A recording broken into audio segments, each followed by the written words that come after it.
You are now streaming the Ground Zero, and this is Sir Nhoie sharing his viewpoints. Our societal focus now is extra rice, blessing or curse. At this moment, let us first break down the taxonomic barrier. So we have two K words here, rice and extra, forming the word extra rice. The word rice is simply defined as the staple food of most Asian countries such as the Philippines. It is a grain by classification, and 90% of the time, when prepared for usage, it is white colored unless otherwise specially honed to be violet, red, or brown with distinctive preparations and interventions at hand. The other taxonomic word is extra, meaning it is above the minimum, and in the context of marketing, it is free offer or something you get in addition to the actual goods that you have paid for. So let us go back to the issue. Extra rice, blessing, or curse? First, where do we get extra rice as part of our consumption? Well, we get it from restaurants and resto bars that serve fish, beef, or chicken menus, or otherwise known as budget meals or structured meals. The idea is you buy the viand with rice and you'll be allowed to refill rice as long as your stomach has space. Well, let us take away the brain from the equation and start analyzing. Again, let us not use our brain and start analyzing. Extra rice? Wow, a lot of savings. How much is a serving of rice now? Well, ranging from 20 pesos to 50 pesos per serving depending on the class of restaurant or resto bar that you are dining with. So at a free extra price, well, surely it is a no-brainer to say that it is a blessing. That is why we eliminate the brain first from this point of view. Now let us use our brain. What is the chemical and nutritional content of rice? Well, we all know it's carbohydrates. Then carbohydrates, when broken down or simplified, will result to sugar. Another co-equal product of carbohydrates is fats. Now let us combine the two general food products associated with rice. These are fats and sugar. Let us start with fats. When ingested, it becomes a cholesterol formation, and most of the time, it narrows the blood vessel through cholesterol cementation until the time that there will be circulation issues in the human system. This will cause the heart to interpret it as an insufficiency, so the heart doubles or triples the pumping routine in order to reach areas of insufficiency caused by the narrowing of the blood vessels. After a while, the heart becomes tired and defective, causing it to succumb to myocardial infarction, commonly known as heart attack. Not only that, areas not reached by blood due to narrowing caused by cholesterol formation will result into vascular insufficiency, commonly called as stroke.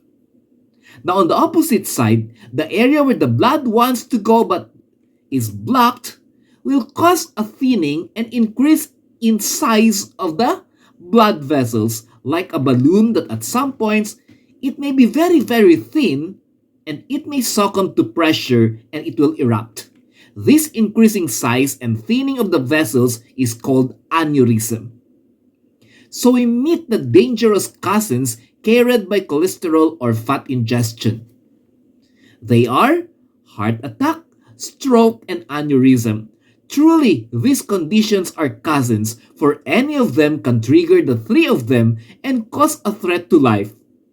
Well, this is only the result of carbohydrates ingestion pertaining to fats. Now let us go to the second byproduct of rice eating, which is sugar. Well, let us not go very far. Diabetes mellitus type 2 will always be around to haunt our lives. Once you will have advanced stages of diabetes, you can result to diabetic retinopathy. It has something to do with the eyes. You will have blindness. You can also have diabetic neuropathy. It has something to do with blood not reaching some parts of the body, therefore it needs to be cut. So, amputations of certain body parts, common to which is finger, hands, toes, or legs. Diabetic ketoacidosis. It may result to kidney failure and diabetic stroke. These are all possible outcomes of uncontrolled diabetes. So imagine if you have a heart disease and also diabetes. That can increase the percentage of perceptive death by triple or quadruple times. Imagine if you have a lineage of diabetes in genetics and also hypertension at the same time. Well, with indiscriminate intake of rice, for sure these conditions will factor in and may even cause us to be in a serious medical condition. Now, are we really given a blessing when we are dealt with extra rice? Obviously, we all know the answer by now.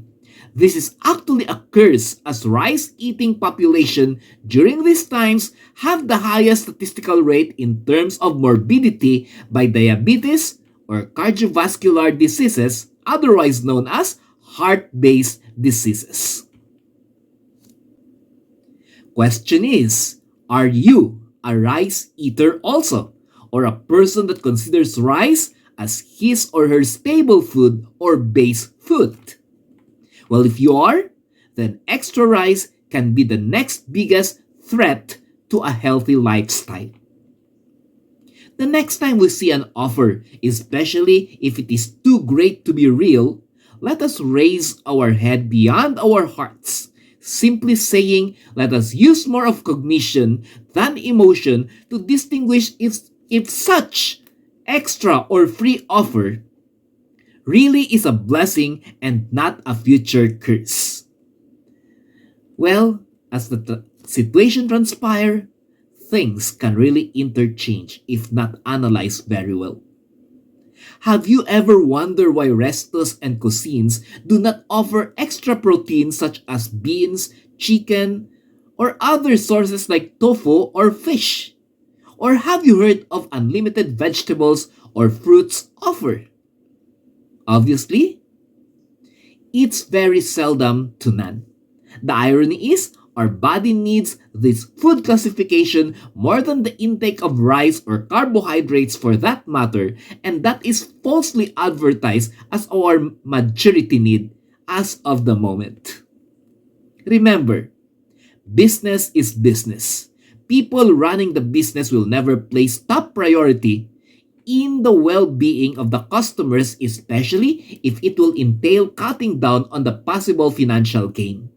That is why it is very irresponsible for a human being to trust the commercials and advertisements on television, social media, and billboards of foods, restaurants, and other institutional entities. Well, with regards to the assumption that they're caring for our health, the reality is they actually do not care at all. Because the reality is, there is only a perceptive facade, or all these things are just perceptive facade, so that it may look like there was really an element of concern and care from these big companies. So it's high time to help in lowering the statistical realities of diabetes and cardiovascular diseases in our localities. That means, let us not abuse the needs of our physical system. Because whatever is lacking may be bad, but whatever also is more than what is needed can also be doubly detrimental to our health. Let us open our eyes to the reality that many people in this world cannot even afford 3 meals with rice. But to those who have financial leeway, availing of extra rice or unlimited rice is not only an active support to the unfair imbalance of food provision and distribution. The reality is, it is also a self-based torture and murder that we allow, and with these things. The reality of this, when these things will reach the point of maximization, health will just deteriorate. Well, the ground zero is not all extras are good. Sometimes the facade of it being free deviates our logical minds to think of what is right and reasonable. Remember, if it is too good to be true, it may not be true at all, and you need to review things that fall under this category. This is Sir Noy Gonzaga, and these are my viewpoints. See you again when there will be an issue that will inspire us to reach the ground zero. Have a clear and logical life to all.